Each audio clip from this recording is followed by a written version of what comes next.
Daniel Reed pressed his face against the transport window and watched the massive structure grow larger. Galactic Academy Station Helix 7 looked like a spinning wheel made of metal and glass, floating in the darkness of space. His stomach twisted with nerves. 3 months of language training and cultural classes hadn't prepared him for this moment. The transport docked with a soft thud. Daniel grabbed his single bag and followed the other passengers into the arrival bay. They were all aliens. Tall ones, short ones, some with scales and others with fur. A few had extra arms. One looked like a floating jellyfish inside a water tank on wheels. None of them looked at him. They all moved away when he got too close. A gray-skinned alien with a ridge running down his head waited at the gate. His yellow eyes studied Daniel with obvious doubt. "You are the human," he said. It wasn't a question. "Yes, sir. Daniel Reed from Earth. I am Warden Tulos. Follow me." The alien turned and walked away without waiting. Daniel hurried after him through corridors filled with strange students. Some whispered when they saw him. Others simply stared. A group of furry aliens actually crossed to the other side of the hallway to avoid passing near him. Daniel felt his face get hot. He was used to being the new kid, but this was different. Here, he was the new species. "Your quarters are in Section 7, Tulos said without looking back. "Classes begin tomorrow. You will attend standard curriculum with other first-year students. Try not to cause problems." "I won't cause any problems, sir." Tulos stopped and turned around. His yellow eyes narrowed. "Your planet is classified as a death world. Your species evolved as persistence hunters. You come from a place where almost everything is poison or predator. The other students fear you, and they have good reason. Stay out of trouble." Daniel wanted to argue but kept quiet. He had heard this speech before in different words. Humans were dangerous. Humans were scary.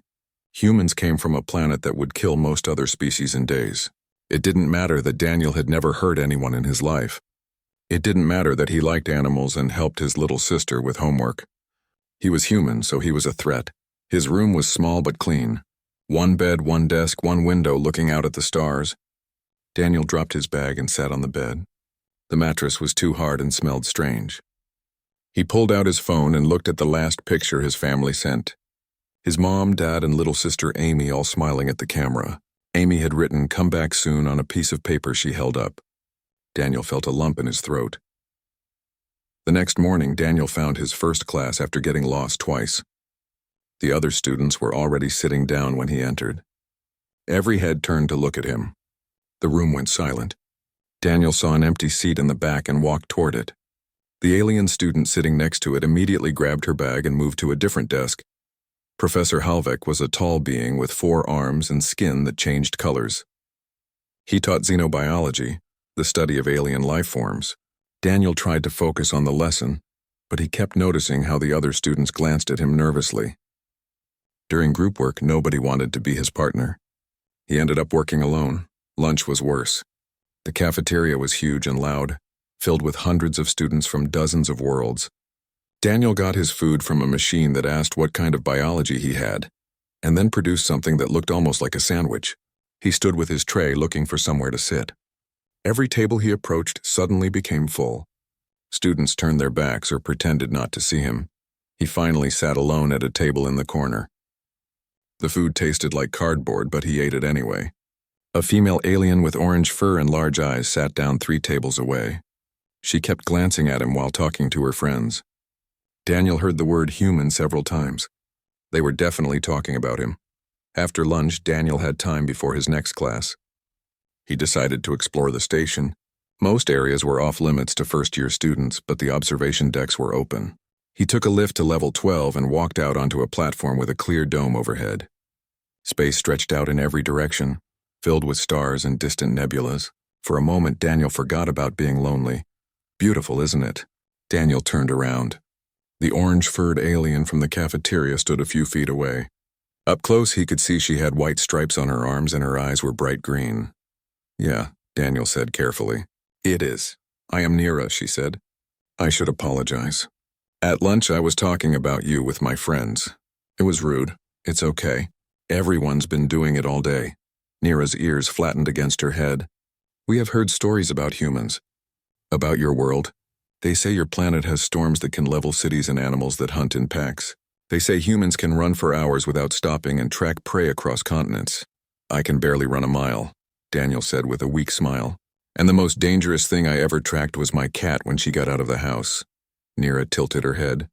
What is a cat? It's a small furry animal. We keep them as pets, companions. You keep predators in your home? Nira's eyes went wide. Well, they're not really dangerous. They're soft and they purr when you pet them. Nira looked confused. Your species domesticated a hunter and keeps it for emotional comfort? Daniel hadn't thought about it that way. I guess so, yeah. That is very strange, Nira said slowly. But maybe not in a bad way. She was quiet for a moment. I have class now. Perhaps I will see you again, Daniel from Earth. She left before he could respond. Daniel watched her go, feeling slightly less alone than before. It wasn't friendship, not yet, but it was something. A start. That evening, Daniel attended his last class of the day. Professor Halvek was lecturing about the station's research facilities. In the lower levels, we maintain containment areas for various species, he explained. Some are dangerous, collected for study. Ravenclaws from Thornwald, crystal serpents from the Andor system, shadow hunters from the Dark Moons. These creatures help us understand predator behavior across the galaxy. Daniel felt uncomfortable. Keeping animals locked up for study didn't seem right, but he kept his opinion to himself. He was already enough of an outsider. After class, he returned to his small room and called home. His mom answered with a huge smile. How was your first day, honey? It was okay, Daniel lied. Just getting used to everything. They talked for 20 minutes about nothing important. When the call ended, Daniel felt even more homesick. He lay on his too-hard bed and stared at the ceiling. 3 years. He had 3 years at this academy before he could go home. 3 years of being the scary human that everyone avoided. He closed his eyes and tried to sleep, unaware that everything was about to change. 2 weeks had passed since Daniel arrived at the academy. Life had settled into a lonely routine. Classes, meals alone, studying in his room. Nira sometimes nodded at him in the hallways, but they hadn't spoken again. Daniel told himself he was fine with it, even though he wasn't. Today felt different from the moment he woke up. Something in the air seemed wrong. Daniel got dressed and headed to his morning xenobiology class. The corridors were more crowded than usual, with students clustered in small groups talking in worried voices. Did you hear about the maintenance issues? They say the containment systems have been glitching. My brother works in security. He says it's worse than they're admitting. Daniel slipped past them and entered the classroom. Professor Halvek looked tired. His skin kept shifting between gray and pale blue, which Daniel had learned meant stress. Today we will discuss the Ravenclaw species, Halvek began, native to the forest world of Thornwald. They are apex predators with no natural enemies. 8 limbs, 4 for movement and 4 for grasping. Highly intelligent pack hunters. Adult females can weigh up to 400 pounds. They have never been successfully domesticated or trained. A hologram appeared above Halvek's desk, showing a creature that made Daniel's breath catch. It looked like a cross between a wolf and a panther, but with extra legs and a longer body. Its fur was dark with silver markings. The eyes were too intelligent, too aware. Even in hologram form, it looked deadly. We have 3 specimens in the research levels, Halvek continued. An adult female and her 2 cubs. They were acquired 6 months ago for behavioral study. A student with blue skin raised one of her 3 hands. Isn't it dangerous to keep them here? The containment systems are advanced, Halvek said, but his skin flickered darker. Multiple redundancies ensure safety. Daniel thought about those creatures locked in cages below. The mother separated from her cubs, or maybe all 3 trapped together in a too small space. It made him angry in a way he couldn't quite explain. The class ended and students filed out. Daniel was gathering his things when the lights flickered. Once, twice, then steady again. A low hum filled the air, different from the normal station sounds. Attention all personnel. The announcement came from speakers in the ceiling. Security Chief Vorn's voice was calm but firm. We are experiencing technical difficulties in the research sector. All students proceed to your dormitories and remain there until further notice. This is not a drill. The hallway erupted in chaos. Students pushed and shoved, trying to get to the lifts. Daniel got caught in the crowd, swept along with them. The lights flickered again, and this time they went red. Emergency lighting. Containment breach in Sector 9. Vorn's voice had changed, sharp with urgency now. All security teams respond. Students find the nearest safe room immediately. Do not, I repeat, do not attempt to reach your dormitories. The crowd panicked. Aliens scattered in every direction, screaming in languages Daniel didn't understand. He saw Nira being pushed against a wall by larger students. Without thinking, he pushed through and pulled her away from the crush. This way, he shouted over the noise. They ran together down a side corridor, away from the worst of the crowd. Behind them, Daniel heard something that made his blood go cold. A roar, deep and primal, echoing through the ventilation system. Then crashing sounds, metal tearing. What was that? Nira's voice shook. I think something got out. They turned a corner and nearly ran into Professor Halvek. His skin was pure white with fear. The Ravenclaws, he gasped. The female broke out. She killed 2 guards. Get to safety now. More roars echoed through the station, but these were different. Higher pitched, younger. The Cubs, Daniel said. Forget the Cubs, Halvek snapped. Save yourselves. He ran past them, his forearms pumping. Nira grabbed Daniel's sleeve. We need to hide. You go, Daniel said. I'm going to check something. Are you insane? There's a 400-pound predator loose. The Cubs sounded scared. What if they got left behind in the evacuation? Nira stared at him. They are dangerous animals. They're babies. Scared babies. Daniel pulled away from her grip. Go find a safe room. I'll be fine. He ran before she could argue, heading deeper into the station instead of towards safety. The red emergency lights made everything look like a nightmare. Daniel passed abandoned equipment and open doorways. Once he heard heavy footsteps above him in the ceiling crawl spaces. Something big was moving up there. The research sector was a disaster. Doors hung open, sparking wires dangling from ceiling panels. Daniel saw claw marks gouged into the metal walls. He followed the sounds of whimpering to a laboratory with Xenobiology Research 7 printed on the door.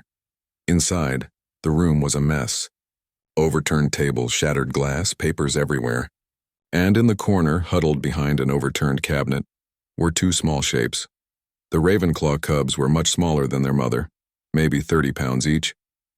Their dark fur was matted with something Daniel hoped wasn't blood. One had a cut on its leg. They made sounds that were almost like crying as they pressed against each other. When they saw Daniel, they bared their teeth and hissed. 4 eyes, too many teeth, claws that looked very sharp. But Daniel saw past that. He saw terrified children who had been left behind. It's okay, he said softly, crouching down to make himself smaller. I'm not going to hurt you.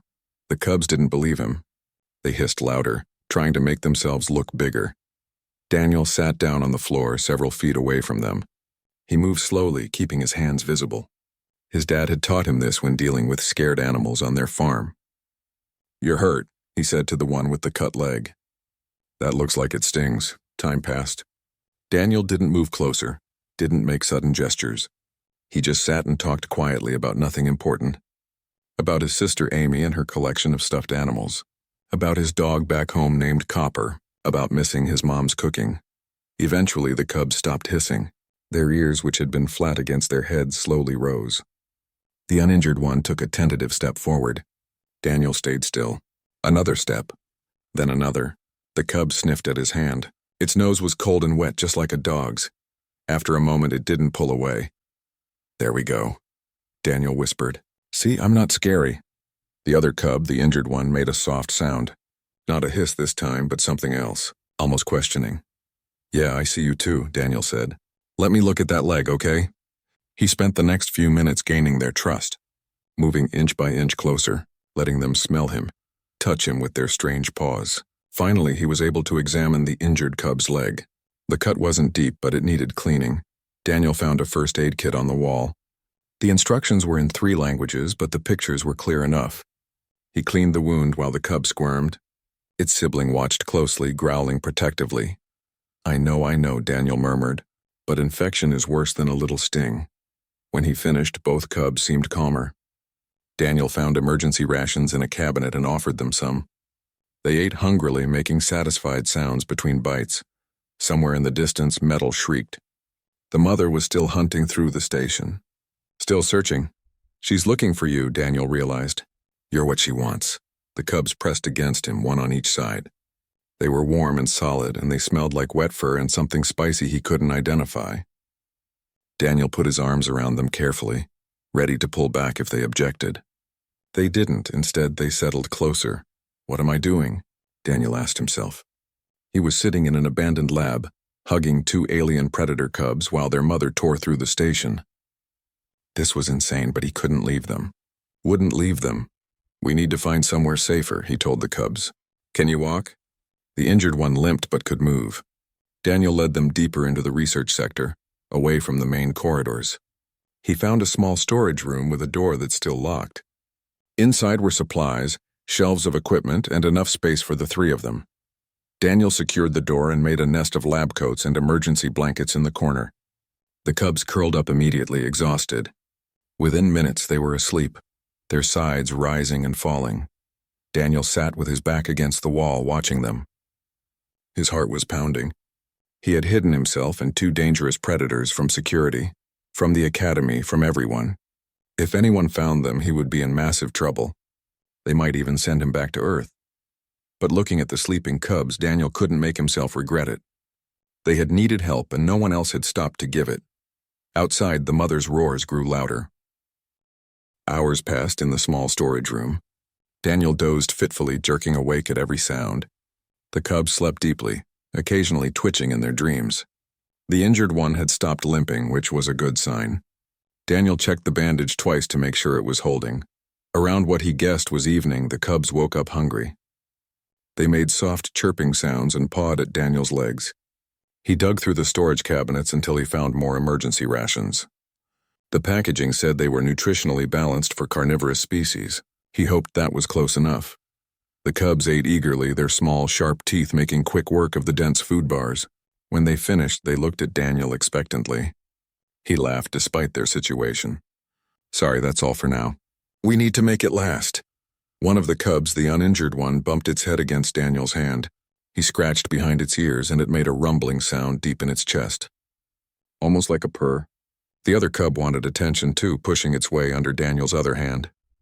You guys need names, Daniel said softly. Can't just keep thinking of you as the cubs. He looked at them carefully. The injured one had brighter silver markings on its face. You can be Kira, he said, touching its head. The other had darker coloring overall. And you're Lex. The cubs didn't care what he called them. They just wanted more scratches. Through the walls, Daniel heard boots running past. Security teams were still sweeping the sector. He heard Vorn's voice giving orders but couldn't make out the words. The cubs' ears pricked up at the sounds and they pressed closer to Daniel. It's okay, he whispered. I won't let them take you.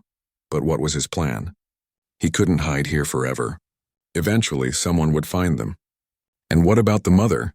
She was still out there, still searching. Daniel had heard her roars 3 more times, each one sounding more desperate. The cubs were her children.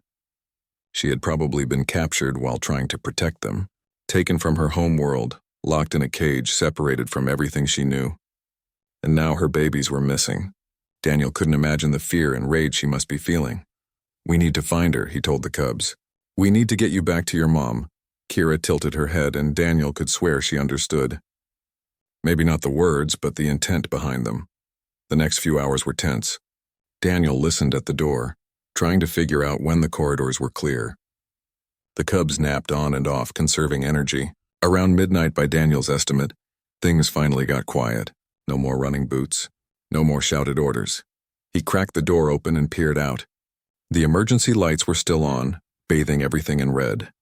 The corridor was empty. Come on, Daniel whispered to the cubs. Stay close. They followed him out, moving on silent paws. Daniel was surprised at how quietly they could move when they wanted to.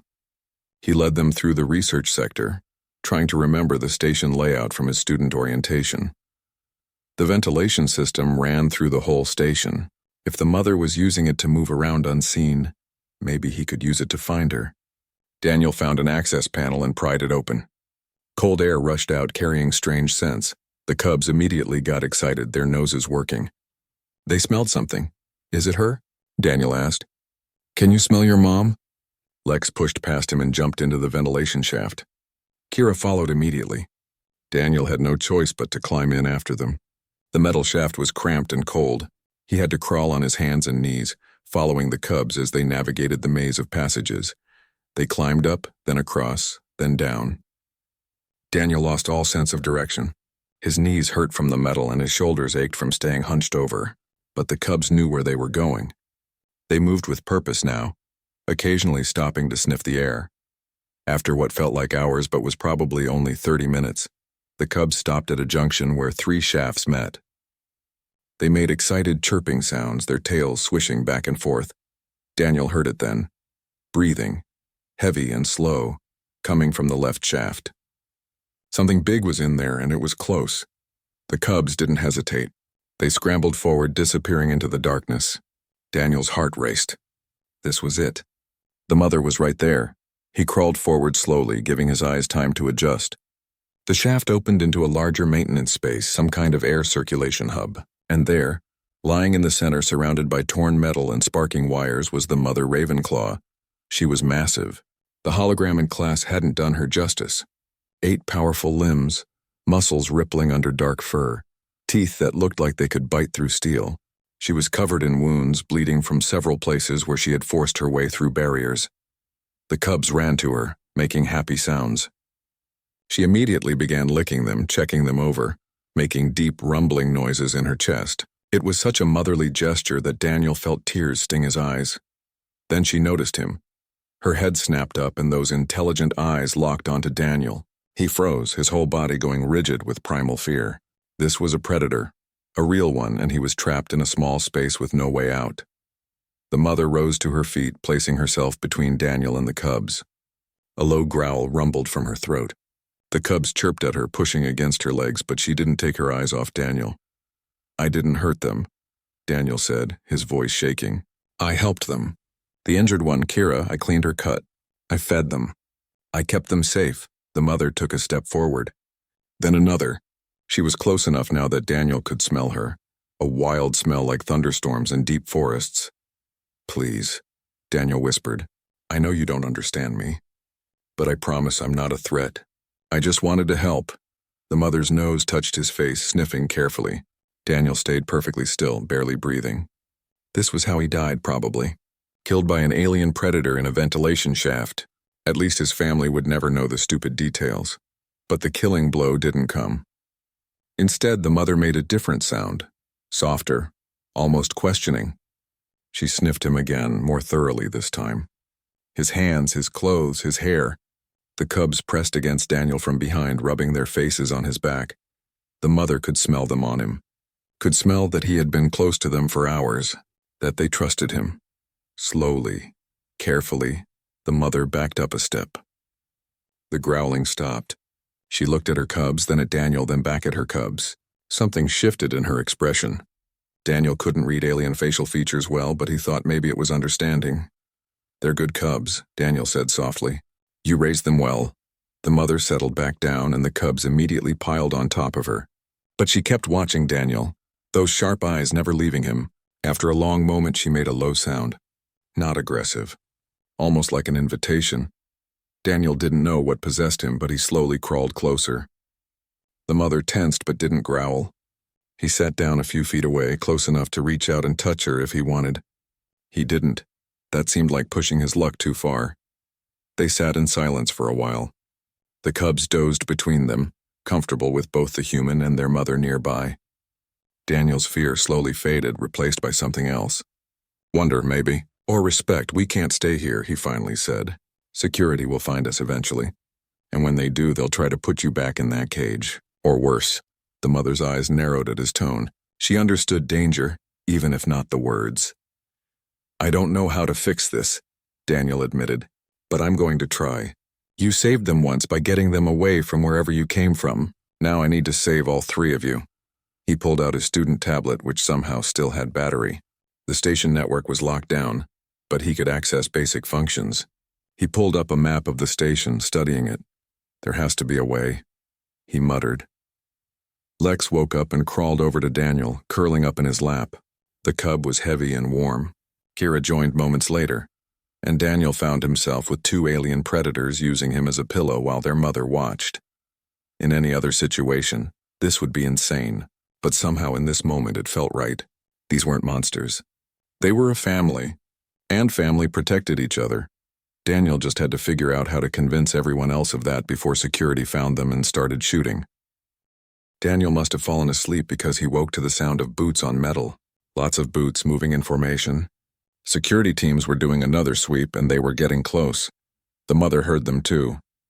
Her ears went flat against her head, and a low growl started deep in her chest. The cubs stirred, sensing their mother's tension. Daniel's heart hammered as he checked his tablet. The security team was 2 corridors over and moving in their direction. "We need to move," he whispered, "but where?" The ventilation system wouldn't hide them much longer. Someone would eventually think to check the maintenance hubs. Daniel studied the map on his tablet, looking for any option that didn't end with someone getting hurt. There. An old observation lab on level 8, scheduled for renovation. It had been emptied out weeks ago and was sitting unused. If they could get there, they might have more time to figure something out. "Can you follow me?" Daniel asked the mother. She watched him with those unsettling, intelligent eyes. He pointed at the ventilation shaft that led upward. "We need to go that way." The cubs understood, scrambling up the shaft immediately. The mother looked at Daniel for a long moment, then followed her children. Daniel went last, his arms shaking with exhaustion as he pulled himself up the steep incline. They made it to the observation lab just as Daniel heard voices in the ventilation shaft behind them.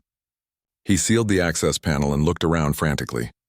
The room was bare except for some old equipment covered in dust and a large window looking out at space. "We need to make this look abandoned," Daniel said, throwing sheets over the equipment in the corner. The mother watched him work, her head tilting. Then, to his surprise, she grabbed a sheet in her teeth and dragged it across the floor, helping him cover their tracks. The cubs copied their mother, pulling smaller pieces of fabric around. It would have been funny if Daniel wasn't so terrified. When they finished, Daniel found a spot behind some of the covered equipment where they could hide. The family settled in around him. The mother positioned herself where she could see the door, ready to attack anything that came through. They waited in tense silence. Daniel heard the security team pass by in the corridor outside. Heard them checking rooms. His whole body was rigid with fear. The cubs pressed against him, and he put his arms around them without thinking. The door handle turned. Daniel stopped breathing. Security Chief Vorn stepped inside, a weapon in his 3-fingered hand. 2 guards flanked him, their own weapons raised. Vorn's eyes scanned the room. They passed over the covered equipment, the empty corners, the wide window. "Clear," he said after a moment. "Nothing here." The guards lowered their weapons. One of them, a bulky alien with blue plates covering his body, shook his head. "We've checked everywhere. Maybe the creature found a way off the station." "Impossible," Vorn said. "All airlocks are sealed." "She's here somewhere." His eyes swept the room one more time. Daniel held his breath, keeping perfectly still. The cubs seemed to understand the need for silence. Even the mother didn't move a muscle. After what felt like forever, Vorn turned to leave. The guards followed him out. The door closed. Daniel let out a shaky breath. That had been too close. But they couldn't stay here. Vorn was thorough. He would come back for a more detailed search eventually. "We need help," Daniel said quietly. "Someone who might understand." He pulled out his tablet and opened his contact list. There was only one name on it. Nira. He typed out a message, keeping it vague in case security was monitoring communications. "Need to talk. Important. Meet me at Observation Lab 8C, alone. Please trust me." He hit send and waited. 5 minutes passed. 10. Daniel was starting to think she wouldn't come when his tablet buzzed. "On my way. This better be good, human." 20 minutes later, the door opened slowly. Nira slipped inside, her orange fur puffed up with nervousness. "Daniel, where are you? Why did you want to meet in this creepy empty room?" Daniel stood up from behind the equipment. "I need your help with something, but you have to promise not to freak out." Nira's ears went back. "What did you do?" "I found the cubs. The Ravenclaw cubs. They were hurt and scared, and I couldn't just leave them." "You what?" Nira's voice went high. "The security teams have been searching for those creatures. There's a shoot-on-sight order for the mother." "Where are they?" As if on cue, Kira poked her head out from behind the equipment. Nira froze, her eyes going wide. Lex appeared next, chirping at his sister. And then the mother stood up, all 400 pounds of predator rising to her full height. Nira made a sound like a kettle boiling and backed toward the door. Daniel quickly moved between her and the exit. "Wait, please," he said. "Just look at them. Really look." "That thing is a killer," Nira said, her voice shaking. "It murdered 2 guards. She was protecting her children," Daniel said. "They were stolen from their home world. She didn't ask to be locked in a cage. She just wants her babies safe. The mother watched Nira carefully but didn't attack. The cubs came over to Daniel, rubbing against his legs. Kira still had the bandage on her leg from when he had treated her cut. Nira stared. "They are following you. They are acting like you are their pack." "I helped them when no one else would," Daniel said. "And their mother knows it. Look." He slowly approached the mother, his hand extended. She sniffed his palm, then allowed him to touch her head. Daniel scratched behind her ears, and that deep rumbling purr started in her chest. "This is impossible," Nira whispered. "Ravenclaws cannot be tamed. Every study says so.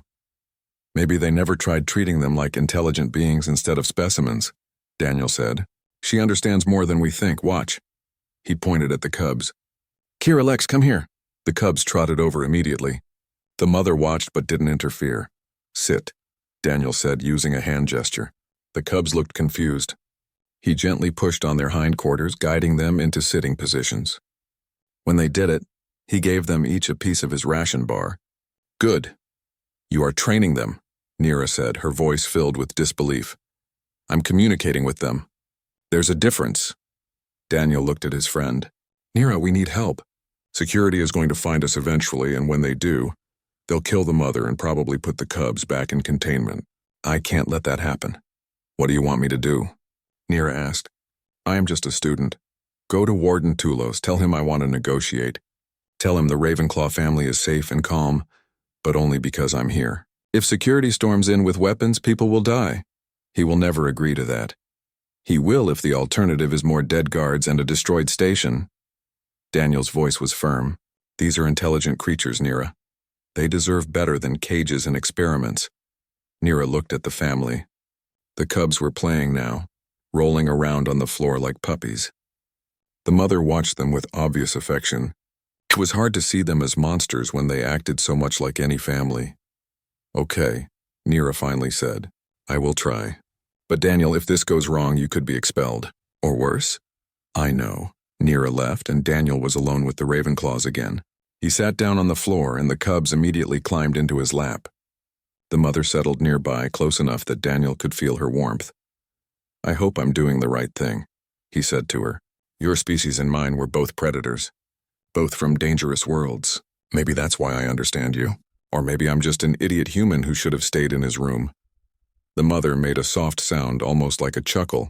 Daniel smiled despite everything. An hour later, the door opened again. Warden Tulos entered, followed by Nira. Behind them was Security Chief Vorn and a full squad of armed guards.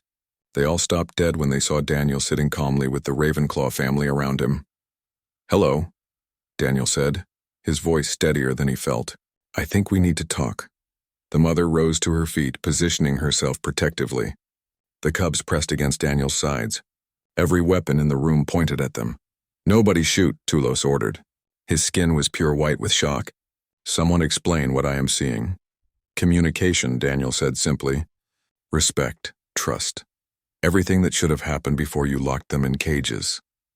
Vorn's weapon didn't waver. "That creature killed 2 of my people. She's a mother protecting her children from kidnappers," Daniel shot back. "What would you do if someone stole your kids?" The room went very quiet. "I want them released," Daniel continued. "Sent home to Thornwald where they belong. And I want better policies for how we treat intelligent species in this academy. No more prisoners for study." Tulos stared at him. "You are a first-year student making demands?" "I'm the only thing standing between you and a bloodbath," Daniel said. "She trusts me. The cubs trust me. If your people try to take them by force, she'll fight, I'll get hurt, and your guards will die. Or you can do the right thing." The mother growled, low and dangerous, as if she understood exactly what was being discussed. The cubs huddled closer to Daniel. "Stand down," Tulos finally ordered. The guards lowered their weapons slowly. "We will discuss this." The next 3 days changed everything at Galactic Academy Station. Daniel stayed with the Ravenclaw family in the observation lab, which had been converted into a temporary habitat. Tulos had agreed to a truce while they figured out what to do. Guards stood outside the door, but they kept their weapons holstered. Food and supplies were brought in regularly. The mother, whom Daniel had started calling Shade for her dark fur, remained calm as long as no one threatened her cubs. Scientists came and went, observing through the window. Daniel heard them arguing in the corridor about what they were seeing.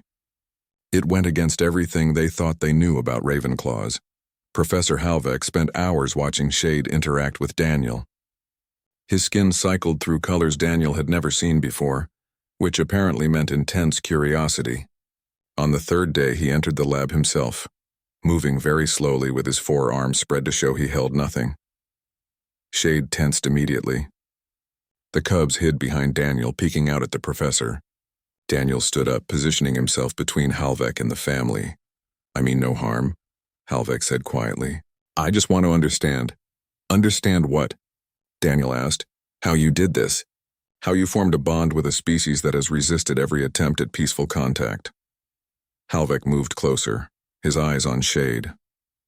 "We have tried for decades, offering food, using calming sounds, everything we could think of. They always attacked. Did you ever try treating them like people instead of animals?" Daniel asked. Halvek's skin flickered. "They are animals." "No," Daniel said firmly. "They're intelligent beings from a world we don't understand. You never gave them a choice. You just locked them up and expected them to cooperate." Shade made a sound, drawing their attention. She was looking at Halvek with what Daniel had learned was her thinking expression. Slowly, deliberately, she picked up one of the cubs' toys, a ball Daniel had made from wadded cloth. She carried it to Halvek and dropped it at his feet. The professor stared. "She is initiating interaction. She's showing you she can communicate," Daniel said. "Pick it up gently." Halvek bent down with one hand and picked up the ball. Shade watched him carefully. He tossed it lightly and Shade caught it in her mouth. For a moment, nothing happened. Then Shade brought the ball back and dropped it again. "She wants to play," Halvek whispered. "A fully grown Ravenclaw wants to play." "She wants to show you she's not a monster," Daniel corrected. "If you'll listen." Over the next hour, Halvek slowly gained Shade's trust. Not as much as Daniel had, but enough that she allowed him to sit in the room without attacking. The cubs even came out to sniff him, though they stayed close to their mother. When Halvek left, his skin was bright with excitement. "This changes everything we know," he said to Daniel. "I need to write reports, contact other researchers. The implications are enormous." "The implication is that we've been treating intelligent species like lab rats," Daniel said. "That's the only implication that matters." More visitors came. Some were scientists like Halvek, amazed by what they saw. Others were administrators worried about legal issues and regulations. A few were just curious students who had heard the rumors. Nira visited every day. She brought Daniel homework so he wouldn't fall behind in classes. On the fourth day, she brought something else. A datapad with messages from across the galaxy. "People have heard about what happened," she said. "About the human student and the Ravenclaw family. Some are angry. Some think you are a hero, but everyone is talking about it." Daniel scrolled through the messages. Some called him an idiot. Some called him brave. One message was from the Thornwald planetary government, demanding the return of their citizens who had been kidnapped 6 months ago. "Citizens," Daniel read aloud. "Not specimens, not animals, citizens." Nira's ears drooped. "We took them illegally. The Academy acquired them from smugglers without checking where they came from. It is a huge scandal. That explained so much. Shade hadn't just been defending her cubs from researchers. She had been trying to escape captivity, to get home to her world where she belonged." On the 5th day, Warden Tulos called a meeting in the observation lab. He brought Security Chief Vorn, Professor Halvek, and several other officials Daniel didn't recognize. They stood in a semicircle while Daniel sat with the Ravenclaw family. "We have made a decision," Tulos said. His skin was gray with stress. "The family will be returned to Thornwald. A transport ship is being prepared. They will leave in 3 days." Relief flooded through Daniel. "Thank you." "However," Tulos continued, "there are conditions. You, Daniel Reed, will accompany them to ensure safe transport. You are the only one the mother fully trusts. Once they are home, you will return to complete your studies here." Daniel nodded. He could do that. "Additionally," Tulos said, "the Academy is implementing new policies regarding the treatment of intelligent species. No more containment for study purposes. No more acquisitions from smugglers. Professor Halvek has been appointed to lead a committee that will review all our current research programs." Halvek's skin glowed with pride. "We will do better. Learn better." "What about the guards who died?" Vorn asked quietly. "Does the creature face any punishment?" Everyone looked at Shade. She stared back calmly, unafraid. She was defending her cubs from kidnappers, Daniel said. If someone broke into your home and tried to take your children, wouldn't you fight back? She did what any parent would do. Bourne was quiet for a long moment. Then he lowered his head. I understand. But my people still died. I know, Daniel said softly. I'm sorry for your loss, but more killing won't bring them back. The meeting ended. Word spread quickly through the station. The Ravenclaws were going home, and the human who had protected them was a hero. Daniel didn't feel like a hero. He just felt tired. On the 6th day, students started coming by the observation window to see the family. Daniel gave them permission to visit in small groups. Shade tolerated it, understanding somehow that these soft aliens were no threat. The cubs enjoyed the attention, showing off for their audience. One student, a small blue alien with tentacles, asked if he could touch one of the cubs. Daniel checked with Shade first, making sure she was okay with it. She watched carefully as the student gently stroked Kira's fur. The cub purred and leaned into the touch. They are soft, the student said with wonder. I thought they would feel dangerous. Dangerous and soft aren't opposites, Daniel said. Shade could kill everyone in this room if she wanted to, but she chooses not to. That's what makes her special. Nira stayed late that night after the other students left. She sat with Daniel while the cubs slept piled on top of each other. Shade dozed nearby, one eye open to watch them. You did a good thing, Nira said. A scary thing, but good. I just couldn't leave them, Daniel said. They were so scared. And Shade was just trying to protect them. It seemed wrong to let security shoot her for being a mom. Most people would have hidden and stayed safe, Nira said. You ran toward danger instead. That is very human of you, Daniel laughed. Is that a compliment? Yes, Nira said seriously. I was wrong about humans. About you. You are not just predators from a death world. You are also protectors. You see things that need help and you help them. Even when it is dangerous. That is a good quality. Thanks, Daniel said, feeling his face get warm. I think we should be friends, Nira said. Real friends, not just classmates who nod at each other. I'd like that. They sat in comfortable silence for a while. Through the window, Daniel could see stars wheeling slowly past as the station rotated. Somewhere out there was Thornwald, and soon Shade and her cubs would be home. On the 7th day, the transport ship arrived.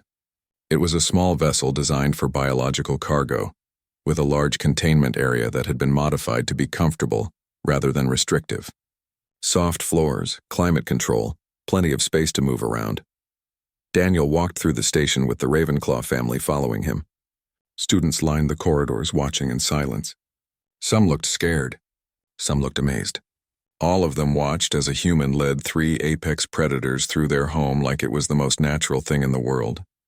At the docking bay, a crowd had gathered. Warden Tulos was there, along with Professor Halvek and most of the faculty. Security guards lined the walls, but their weapons were holstered. Nira stood at the front of the student section, waving at Daniel. This is it, Daniel said to Shade. Time to go home. Shade looked at him with those intelligent eyes. Then she did something unexpected. She lowered her head and gently bumped it against Daniel's chest. It was a gesture of affection, of gratitude. The cubs copied their mother, both of them pressing against Daniel's legs. I'll miss you too, Daniel said, his voice thick. He had known them for less than a week, but it felt like longer. They had trusted him when no one else would. That meant something.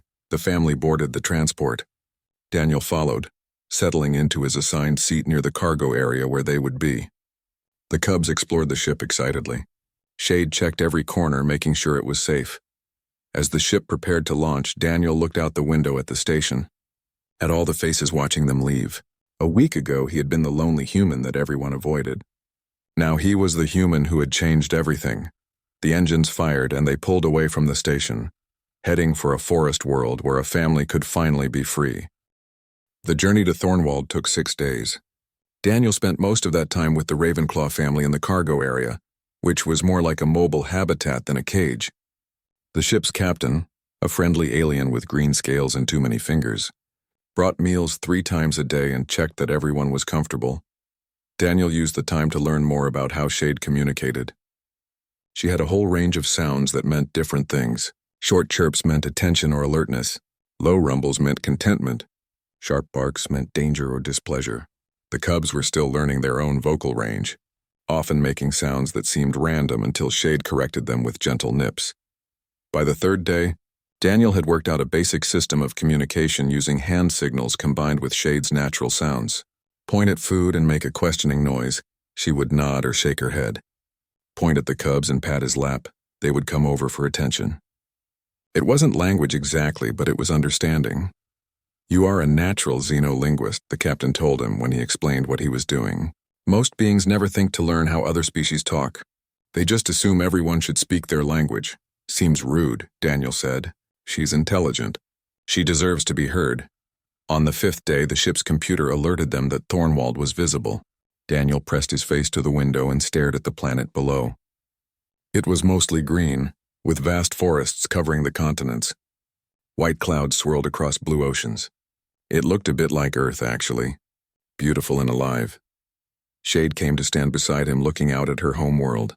She made a sound Daniel had never heard before, something between a howl and a song. The cubs joined in, their smaller voices harmonizing with their mothers. It gave Daniel goosebumps. "You missed it," he said quietly. "I'm glad you're going back." The ship landed in a clearing designated by the Thornwald government. A delegation was waiting, several Ravenclaws larger even than Shade, along with some smaller ones that might have been older cubs. They wore simple harnesses with communication devices attached. One of them, a male with scars across his face and silver fur touched with gray, stepped forward as the ship's door opened. He spoke into his device, and it translated his words into something Daniel's tablet could understand. "We are grateful for the return of our people.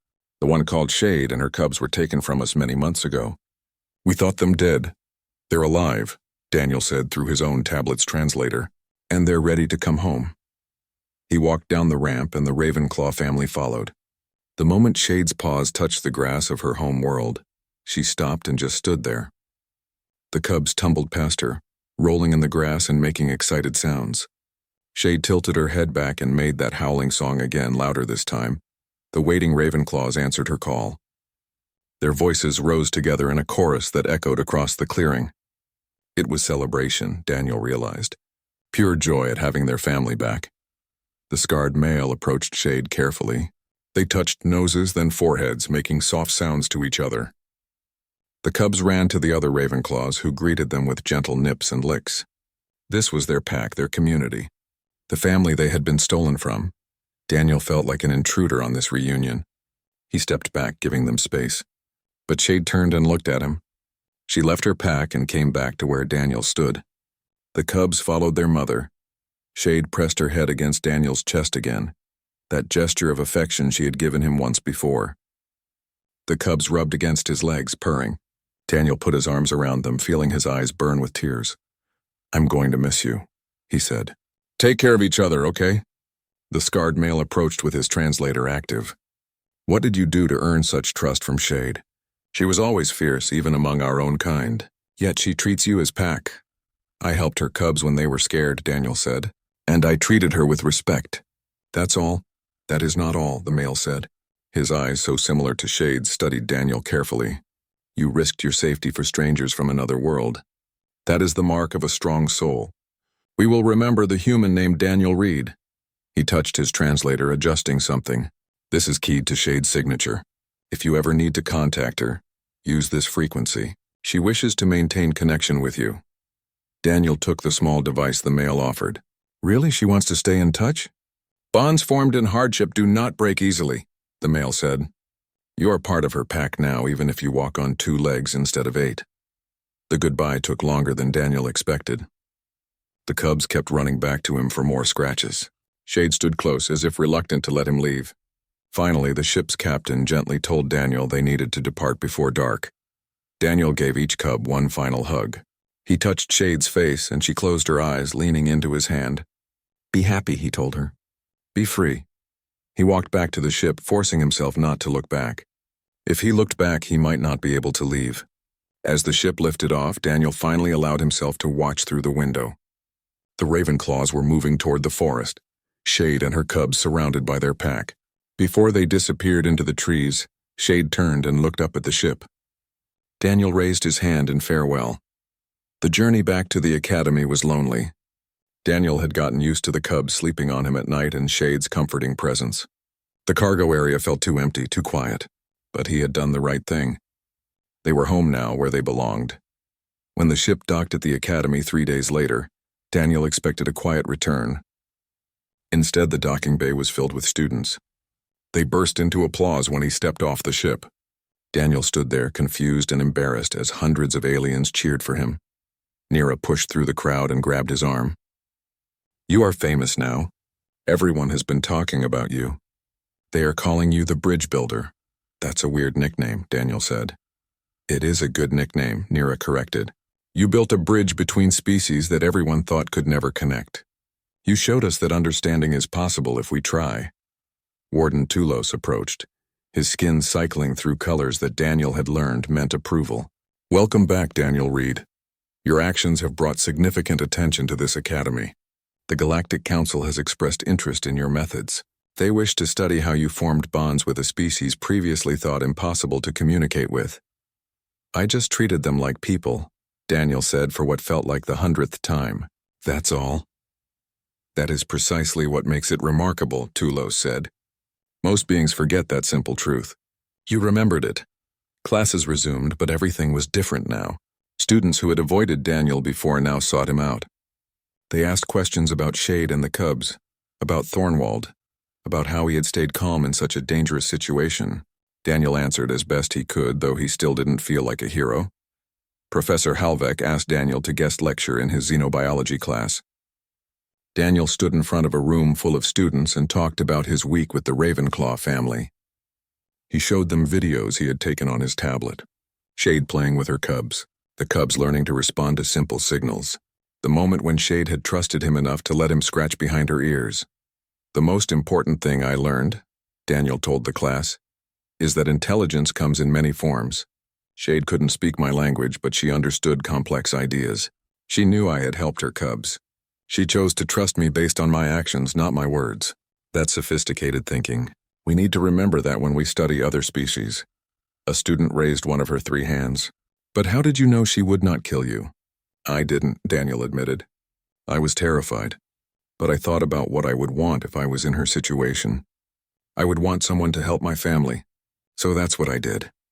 After the lecture, several students thanked him. One, a small alien with big eyes and soft fur, asked if Daniel would help him with a research project about interspecies communication. Daniel agreed. Weeks passed. Daniel settled into a new routine. He studied hard, made friends with more students, and helped Professor Halvek reform the Academy's research policies.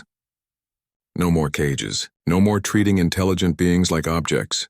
Every species deserved dignity and choice. 3 months after returning from Thornwald, Daniel received a message on the communication device the scarred Ravenclaw had given him. It was a simple signal, a pattern of sounds that the device translated as peaceful status. Shade was doing well. The cubs were growing strong. They were happy. Daniel sent back his own message, just a simple greeting. Minutes later, he received a response. The sounds of the forest, wind through trees, and in the background, Shade's distinctive call. She remembered him. He got similar messages every few weeks after that. Small updates on life on Thornwald. Sometimes he would hear the cubs in the background, their voices deeper as they matured. Once he received a message that was just purring, and he knew Shade had sent it specifically to let him know she was content. By the end of his first year at the academy, Daniel wasn't the scary human anymore. He was Daniel, the student who could communicate with anyone. His dorm room became a gathering place for students from dozens of worlds. They would sit together, sharing food from their home planets and talking about their differences and similarities. Nira was there most often, along with several other friends Daniel had made. One evening, as they sat together watching ships come and go from the docking bay, Nira asked him a question. "Do you think what happened with Shade will change things? Really change them?" Daniel thought about it. "I don't know about the whole galaxy, but it changed things here. It changed me. I used to think being human meant being the outsider, the dangerous one. Now I know being human means building bridges, finding connections. That's our real strength." "You make it sound easy," Nira said. "It's not easy," Daniel admitted, "but it's worth doing." Another year passed. Daniel excelled in his studies, particularly in xenobiology and interspecies relations. Professor Halvek often used Daniel as a teaching assistant, helping other students understand that intelligence and communication came in many forms. The Academy received requests from other institutions to share Daniel's methods. He wrote papers about his experience with shade, focusing on the importance of respect and patience when dealing with unknown species. His work was translated into hundreds of languages and shared across the galaxy. But Daniel's favorite moments were still the simple ones: getting messages from Thornwald, sitting with friends from different worlds, teaching a student how to understand the body language of a species they found frightening. In his third year, Daniel was asked to give a speech at the Academy's annual gathering. He stood before thousands of students and faculty, including several human students who had enrolled after hearing about his experiences. 3 years ago, I came to this academy terrified and alone, Daniel said. I was the only human here and everyone saw me as a threat. I'm not going to lie and say it didn't hurt, it did. But it also taught me something important. He paused, looking out at all the different faces watching him. Fear is natural when we encounter something we don't understand. But fear doesn't have to lead to hatred or violence. It can lead to curiosity, to learning, to connection. When I found Shade and her cubs, I could have run away. I was scared enough to, but I chose to help instead. And that choice changed everything. We're all here at this academy from different worlds with different bodies and different ways of thinking. That's not a weakness. That's our strength. Every one of us has something unique to offer. Every one of us can be a bridge between our people and others. All we have to do is choose to try. The applause was deafening. Daniel stepped down from the podium, his heart racing. But he felt good. Proud of what he had accomplished, proud of who he had become. That night, he received a message from Thornwald. Shade's signal followed by a new sound, higher pitched, younger. The cubs had cubs of their own now. A new generation of Ravenclaws, growing up free on their home world. Daniel smiled and sent back his own signal. A simple message of joy and friendship that crossed the distance between worlds. Somewhere in the forests of Thornwald, a dark-furred Ravenclaw raised her head and listened to the sound from the stars. She remembered the small two-legged being who had saved her cubs, who had shown her that kindness existed even among strangers. She called back, her voice carrying through the trees, a sound that meant family and pack and home. The bond between them remained strong, proof that understanding could bridge any distance, any difference. A human and a Ravenclaw, friends across the stars, showing the galaxy that connection was always possible if you were brave enough to try.